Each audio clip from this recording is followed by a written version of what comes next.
Welcome back to episode 2 of our weekly vlog where we take a break of everything we're doing to just chat about what we've been up to this week. Make sure to comment down below what you guys done this week, any games you've been playing, shows you've watched, movies you've seen, and any activities you've done. Comment everything down below and I'm going to share with you guys what I've been up to this week. It's been a pretty busy week when it comes to pop culture for me. I actually started 2 brand new games that I've been so excited about. I've talked about it in like 10 videos at this point, and I talked about it on Twitch, and this week I finally got the chance to start both of them. So let's talk about them. The first one is Alan Wake 2. I played the first game, the remaster, about 6 months ago, and it really didn't hook me. I was kind of like, not really my thing, but playing the second game has just been insane. I'm really not far into the game, probably like 3 hours, but man, what a huge leap. And I know obviously the first game came out like 13 years ago, so you should expect the leap, but I'm very excited about what the game is about. I love the case files. I don't know if you guys have played it or not, but basically it's a horror game, and it's a third-person horror game, kind of like the new Resident Evil games. But in this one, they also have this whole mechanic where you're trying to solve murder cases and everything, and I love how you're like using the mechanics of figuring out what's going on the map and all that. Very cool game so far. Like I said, I'm only 3 hours in. Expect a full video on that game in the future, obviously, but I just wanted to share with you guys that I have actually finally started it, and I'm really liking it so far. The other game I started this week is Sea of Stars, which is a JRPG game by the guys that made The Messenger. A little bit of controversy around that game right now, obviously, with other stuff that's going on, but that's not related to why I wanted to play this game. I just been waiting to play this for such a long time, and the timing just worked out that this is the week that I finally got into it.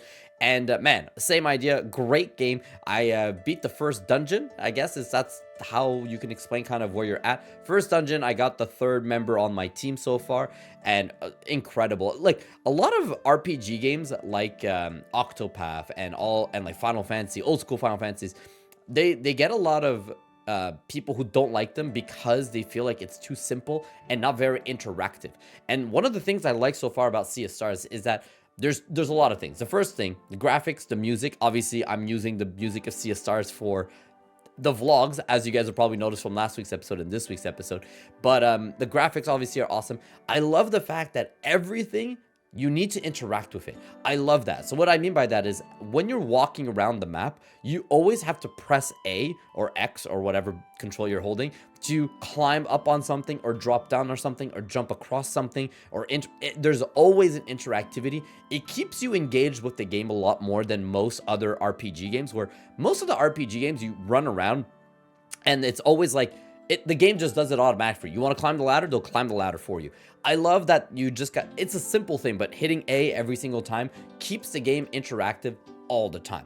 Another cool thing, coming from Octopath to this one, I love that the enemies are on the map. So if you want to fight an enemy, you got to actually interact and the battle starts, but you can totally skip them. So there's no random battles like Pokemon or, like I said, Octopath. That obviously depends. A lot of people love them, a lot of people don't like them. Tell me if you guys are fans of that in the comment as well. But I am enjoying Sea of Stars so far. So those are the 2 like big games I've been playing this week that I kind of wanted to share so far. If you guys have played either one of them, or if you're excited about either one, tell me about them. Expect full videos of both of those games way later in the future, because those games are much more massive games than the other games I've reviewed so far. But I am planning on making a video about both of those. With Alan Wake, I'm actually trying something very unique, so make sure to subscribe because I have a very special Alan Wake video that I want to do, but it's going to take me about a month to do that, so I'll tell you guys, you'll see it when it's live, but these vlogs are going to keep us up to date. But so far, both those games, I'm about 2-3 hours into Alan Wake and maybe 4 or 5 hours into Sea of Stars, and I'm enjoying both. Expect me to keep you guys posted on both of those games with these weekly vlogs for sure. Outside of that, gaming wise, I play a lot of Fortnite. I took a break for a long time, but I got back into it this week. Yesterday, I actually spent 5 or 6 hours just playing Fortnite all day with my friends in duos, trios, and squads. We have people jumping in and out and everything. And that game, man, like, I'm someone who's never been the biggest fan of Fortnite for a long time, but ever since they added the no build mode, I just fell in love with that game. And straight up from the no build all the way till now, I haven't stopped playing Fortnite. I take breaks for like a couple weeks here and there, but I've been doing every single season pass and battle pass. And then with the Lego Fortnite, obviously, I took a break from the battle royale to play that mode. But now I'm back into it. I really like it. I don't know. It's probably my favorite battle royale. Like, I played the Call of Duty, I played Apex a little bit. I got bored of Apex very quickly, but Warzone I was a big fan of. But man, Fortnite just like, that one just keeps me hooked. I don't know why. I really don't know why. I'd love to know which one of all the battle royales are your favorites, so let me know as well. That's pretty much it for all the games I've been playing this week. Shows, again, we've been slowly making our way through Naruto. I don't know if you guys, I've talked about this a bunch on like my streams and everything, but my wife and I are very, very slow when it comes to watching TV shows. I mean, look, Naruto has 720 episodes, and we're watching all of it with the fillers and everything. And I think we're on like episode like 500 out of all, more than that. We have about 150 episodes left to go of it all. So like we're near the end of the Shippuden series. I'm a big Naruto fan. My wife is a bigger Naruto fan than I am, but one day we're gonna finish this show. We watch like 1 or 2 episodes a week on average. Sometimes we'll go like 3 or 4 days, we'll watch 10 episodes non-stop and then a month off. It averages to about 1 or 2 episodes per week. So one day we're gonna finally finish this show. I don't think I'll make a video about that because it's been like 6 years now or 5 years that we've been watching it and we're still not done. So my opinions of it has been like all over the place, but I still like it. I just don't think I'll make a content out of it, but I want to let you guys know we're on that.